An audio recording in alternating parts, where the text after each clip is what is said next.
Lord. தேவனுடைய நாமம் மகிமைப்படட்டும். இந்த நாளிலும் கூட உங்களை பார்த்ததில் எனக்கு ரொம்ப சந்தோஷம். இன்றைய நாள் தியானத்திற்குள்ளாக நாம் கடந்து செல்வோம். என்னோட கூட சேர்ந்து வேதத்தை வைத்திருப்பீர்கள் என்று சொன்னால் சங்கீதத்தின் புஸ்தகத்தை எடுத்துக்கொள்ளுங்க. 130வது சங்கீதம், அதனுடைய 4வது வசனம் மற்றும் 7வது வசனம். சங்கீதம் 130, 4 மற்றும் 7. உமக்கு பயப்படும்படிக்கு உம்மிடத்தில் மன்னிப்பு உண்டு. 7வது வசனம். கர்த்தரிடத்தில் கிருபையும் அவரிடத்தில் திரளான மீட்பும் உண்டு. இந்த வசனத்துல சொல்லப்பட்டிருக்குது, ஆண்டவரிடத்தில் திரளான மன்னிப்பு, மீட்பு, கிருபைகள் எல்லாம் உண்டு என்று சொல்லப்பட்டிருக்கிறது. எனக்கு தெரிந்த ஒரு கதை ஒன்றை நான் உங்களிடத்தில் சொல்ல ஆசைப்படுகிறேன். ரொம்ப அன்பா வாழ்ந்து கொண்டிருந்த ஒரு மகனும் அவருடைய தகப்பனாரை பற்றிய கதை இது. ரொம்ப நாள் சந்தோஷமா வாழ்ந்து கொண்டிருந்தாங்க. ஒரு நாள் அவர்களுக்குள்ள ஏற்பட்ட ஒரு சில பிரச்சனைகளினால அந்த மகன் தன் தகப்பனார் இடத்துல சண்டை போட்டுட்டு தனக்குண்டான எல்லாவற்றையும் வாங்கி கொண்டு, சொத்து, தன்னுடைய அந்தஸ்து எல்லாவற்றையும் வாங்கி கொண்டு தகப்பனை விட்டு பிரிந்து செல்கிறார். ஒரு இளைய குமாரனை போன்ற ஒரு கதை இது. அப்போ பிரிந்து சென்று ரொம்ப நாள் ஆயிடுச்சு. பல வருடங்கள் கழித்து தனக்கு இருந்த எல்லாவற்றையும் அவர் இழந்து போகிறார். ஒரு கட்டத்தில் தன்னுடைய பெயர், தன்னுடைய மதிப்பு எல்லாவற்றையும் இழந்து ஒன்றும் இல்லாமல் நடுத்தரில் நின்று கொண்டிருக்கிறார். அந்த நேரத்துல தன்னுடைய தகப்பனிடத்தில், அதாவது தன்னுடைய அப்பாவினிடத்தில் ஒரு கடிதத்தை எழுதுகிறார். அதுல என்ன எழுதியிருக்கிறாருன்னா, அன்புள்ள அப்பா, நான் உங்களுக்கு விரோதமா மிகப்பெரிய ஒரு தவறு செஞ்சுட்டேன். நீங்க என்னை ஏத்துப்பீங்களான்னு தெரியல. நான் உங்களிடத்துல திரும்பி வர ஆசைப்படுகிறேன்.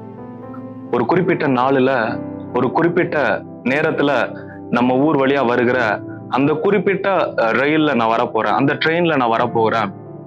அந்த ரயில்வே ஸ்டேஷன்ல இருக்கிற அந்த மரத்துல நீங்க ஒரு வெள்ளை கலர், அதாவது ஒயிட் கலர் கொடியை நீங்க என்ன பண்ணணும், வைக்கணும்.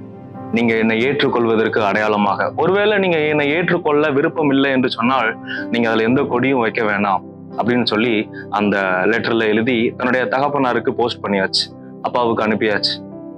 அதே நாள் வந்தது. அந்த ட்ரெயின் அந்த ஊர் வழியா வந்து கொண்டிருக்குது.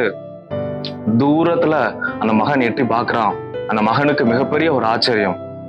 தன்னுடைய கடிதத்துல எழுதியிருக்கிறார், ஒரே ஒரு வெள்ளை கலர் கொடியை நீங்க நட்டி வச்சா போதும் அப்படின்னு எழுதியிருந்த மகனுக்கு மிகப்பெரிய ஆச்சரியம். ஏன் அப்படின்னா, அந்த மரத்தை பார்த்தோம்னு சொன்னா அந்த மரம் முழுவதும் வெள்ளை கலர்ல எல்லா கொடியும் நட்டி வச்சிருந்தாராம் அந்த தகப்பன். உடனே அந்த ட்ரெயின்ல இருந்து அந்த மகன் இறங்கி அங்க நின்று கொண்டிருந்த தகப்பான இடத்துல ஓடி போய் கட்டி பிடித்து முத்தம் கொடுத்து தன்னுடைய அன்பை வெளிப்படுத்தினாராம். ஒரு உலக பிரகாரமான ஒரு தகப்பனே தன்னுடைய மகனை ஏற்றுக்கொள்கிற விதத்தை பாத்தீங்களா? இதே போலதான் நம்முடைய பரலோக பிதாவும், நம்முடைய பரலோக பிதாவாகிய இயேசு கிறிஸ்துவும் கூட அவர் நம்மை எப்பொழுதும் மன்னித்து ஏற்றுக்கொள்வதற்கு ஆயத்தமா இருக்கிறார். வேதத்துல நாம் பார்க்கிறோம், அம்மோன் மோவா புத்திரர். இந்த அம்மோன் மோவா புத்திரர் யார் என்று சொன்னால், லோத்தினிடத்தில், லோத்தின் மகள்கள் அவரிடத்தில் தவறுதலாக பெற்றுக்கொண்ட பிள்ளைகள். அவர்கள் தான் அம்மோன் மற்றும் மோவாபியர்கள். ஆண்டவர் வெறுக்கிற ஒரு கொடிதான ஒரு சந்ததி. வேதத்துல நீங்க எந்த இடத்துல பார்த்தாலும் அம்மோன் மோவா புத்திரருக்கு விரோதமாக ஆண்டவருடைய வார்த்தை வந்து கொண்டே இருக்கும். எரேமியா தீர்க்கதரிசி பல இடங்கள்ல சொல்லியிருப்பார். எரேமியா 45 அந்த அதிகாரங்கள்லாம் நீங்க பார்த்தீர்கள் என்று சொன்னால், அம்மோன் புத்திரர் மோவா புத்திரருக்கு விரோதமாக பல தீர்க்க தரிசனங்களை சொல்லியிருப்பார். நீங்க அழிந்து போவீர்கள், உங்களுடைய சந்ததி இல்லாமற் போகும் என்று சொல்லி. ஆனா அதே அதிகாரங்கள் கடைசி வசனங்கள் எப்படியாவது சொல்லப்பட்டிருக்கும், ஆனாலும் நான் அம்மோன் புத்திரருக்கு இறங்குவேன், ஆனாலும் நான் மோவா புத்திரருக்கு இறங்குவேன். என்ன சொல்ல வருகிறார் என்று சொன்னால், ஆண்டவர் எவரையும் நேசிக்கிறார். எப்பேற்பட்ட கொடிதான சுபாவத்தை உடைய மனிதர்களா இருப்பார்கள் என்று சொன்னாலும் கூட ஆண்டவர் அவர்களை நேசிக்கிறார். இந்த நாளிலும் கூட இதை பார்த்து கொண்டிருக்கிற நீங்களும், ஆண்டவர் என்னை நேசிப்பாரா, ஒருவேளை ஆண்டவர் என்னை ஏற்றுக்கொள்வாரா என்ற கேள்வியோடு இதை நீங்க பார்த்து கொண்டிருந்தீங்கன்னா, நான் உங்களிடத்துல சொல்றேன், ஆண்டவர் உங்களை ஏற்றுக்கொள்வதற்கு அவர் ஆயத்தமா இருக்கிறார். அந்த கதையில சொல்லப்பட்டுள்ளது போல ஆண்டவர் உங்களை முழு மனதோடு ஏற்றுக்கொள்ள ஆயத்தமா இருக்கிறார். இந்த வசனத்துல அழகா சொல்லப்பட்டிருக்குது, அவரிடத்தில் மன்னிப்பு உண்டு, அவரிடத்தில், கர்த்தரிடத்தில் கிருபையும் அவரிடத்தில் திரளான மீட்பும் உண்டு.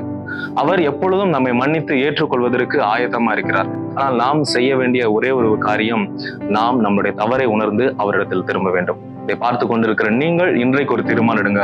ஆண்டவரே, உமக்கு பிரியமில்லாமல் செய்து கொண்டிருந்த நான் காரியத்தை எல்லாவற்றையும் நான் விட்டு இன்றைக்கு நான் உம்மிடத்துல திரும்புகிறேன் என்று சொல்லி ஆண்டவரிடத்தில் உங்களை நீங்கள் அர்ப்பணிக்கும் பொழுது அவர் உங்களை ஏற்றுக்கொள்ள ஆயத்தமா இருக்கிறார். என்னோடு கூட சேர்ந்து ஜெபிக்கிறீங்களா? கண்களை மூடி. எங்கள் பரலோக பிதாவே, இயேசு கிறிஸ்துவின் நாமத்தில் உங்களுடைய சமூகத்தில் வருகிறோம். ஆண்டவரே, உம்மிடத்தில் மன்னிப்பு உண்டு, உம்மிடத்தில் திரளான கிருபையும் மீட்பும் உண்டு ராஜா. ஆண்டவரே, இதை பார்த்து கொண்டிருக்கிற ஒவ்வொருவருக்காக நான் ஜெபிக்கிறேன்.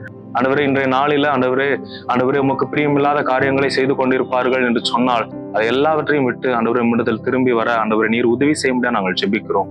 ஆண்டவரே இன்றைய நாள் ஆண்டவரே நாங்கள் செய்கிற எல்லா வேலைகள் பணிகளையும் உடைய கரத்துல தருகிறோம். எங்களோடு பேசுவீராக தகப்பனே, இடைபடுவீராக. இதை பார்த்து கொண்டிருக்கிற ஒவ்வொருடைய வாழ்க்கையிலும் நீர் கிரியை செய்ய முடியாது நாங்கள் ஜெபிக்கிறோம். எல்லா கவலைகள் கண்ணீர்கள் மாறட்டும் அப்பா. ஆண்டவரே ஜெபத்திற்கு உடனடி பதில்கள் உண்டாகட்டும் அப்பா. எங்களை ஆசீர்வதித்து ஜெபிக்கிறேன், தாழ்த்தி தருகிறோம் அப்பா. இயேசுவின் மூலம் ஜெபிக்கிறோம் எங்கள் நல்ல தகப்பனே. ஆமென், ஆமென். Praise the Lord. Thank you. God bless you. Have a nice day.